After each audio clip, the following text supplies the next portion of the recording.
কি দাম শসা? 130 টাকা পাল্লা। 130 টাকা পাল্লা। দেখ যেমন খারাপ তুমি বলবি দে কি হলো কি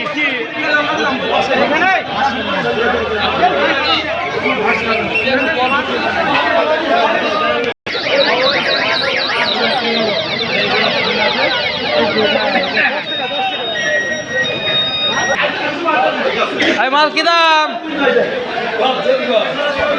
মাল কি দাম? খাসি ওটা বাল দেখিয়ে দে এই দাদা বাল ওই তুই কি করবে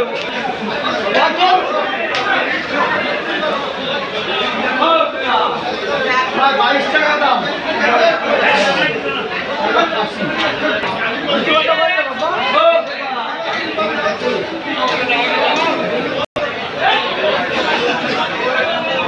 ইনি হচ্ছে বেশি পুত পাকামু করছে, ইনাকে বেশি করে লাইক করে দেবো।